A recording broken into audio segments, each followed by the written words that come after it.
खाना पीना नो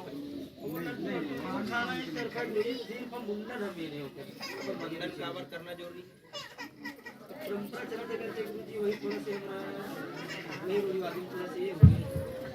रूढ़िवादी परंपरा में नहीं चलना है ना कि भाई जो हमारी संस्कृति है सतनाम के ओमा हमला चलना चाहिए। यदि मुंडन करना जरूरी है कहा थे तो काबर करना है इसे पूछथन तो जैसे ये बताइए कि छूत ला जब तक नहीं उतारबे तब तक हमारे भोजन कैसे करबो तोर घर। तो कौन से छूत छुआछूत के बाद कहाँ से आके सतनाम में छुआछूत के तो भेदभाव ही नहीं होता और छुआछूत वाले जैसे कोई भाव सतनाम के अंतर्गत हुआ ही नहीं।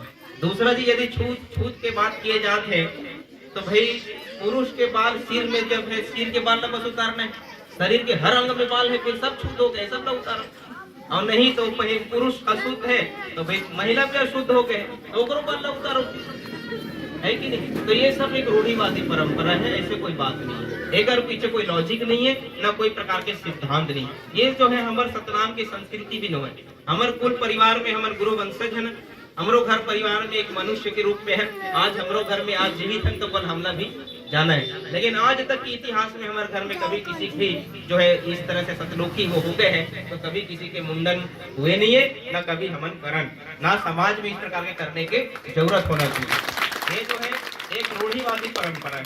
दूसरा बात ये होता है कि कोई यहाँ पे नहावन करने की परंपरा नहीं। ये दिन माटी दे जाते हैं, माटी दे परंपरा है समाज के अंदर, तो माटी देना है और माटी देन वही दिन हमला स्नान करके आना है। और अलावा किसी दिन हमला ऐसे रोड में पैदल चले के कोई जरूरत नहीं। जे दिन खाना पीना करना है, खाना पीना के बाद तो बहुत बड़े बात नहीं है। कोई नीति नियम गाँव में लड्डू सुहारी तो इस प्रकार से मालपुआ एक खवाना ये सब गलत बात है।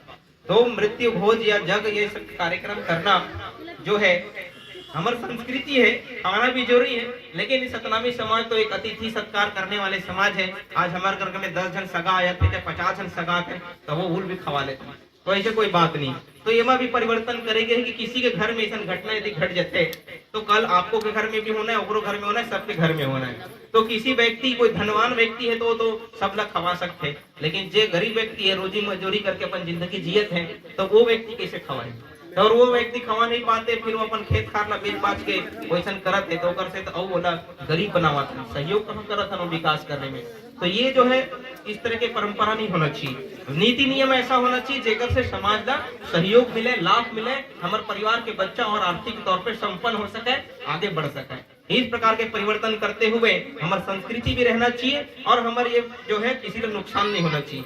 ये बात का ध्यान में रखते हुए गाँव में नियम में परिवर्तन लाए गए हैं कि जेकर घर में जो घटना घटे कोई बात नहीं है, जेकर घर में घटना घटे हैं जे दिन हमन पंचायती करके बैठबो ओकर विषय में कि आगे क्या करना है और खाना पीना कौन दिन हुई कैसे हुई एक ऊपर चर्चा करबो।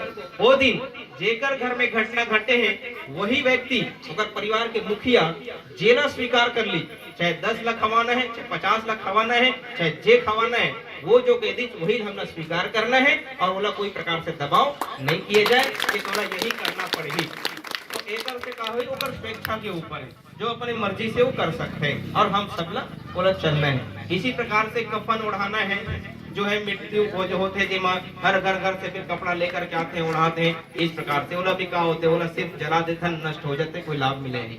तो वो में भी परिवर्तन लाए जाते हैं कि जो खून के रिश्ता है वो में कपड़े की भी आवश्यकता पड़ते है तो 2 4 10 कपड़े भी होना चाहिए। लेकिन जितने भी संत समाज और सगा संबंधी उपस्थित होते हैं तो वही जो पैसा से जो 10 20 50 100 200 के लिए जो कपड़ा खरीदे हैं ओकर बजाय वही पैसा वह दान के रूप में आरती के थाली में चढ़वा दे दिया। एक से ओकर जो समाज के सहयोग भी मिले, आर्थिक रूप से वो व्यक्ति ने मदद मिले और जो भी समाज के कल्याण में भी काम आ सकते हैं। इस प्रकार के परिवर्तन ले जाते हैं। ऐसे बहुत सारे संस्कृति है, आने वाले भविष्य में आप मन ये सब बताए जाए।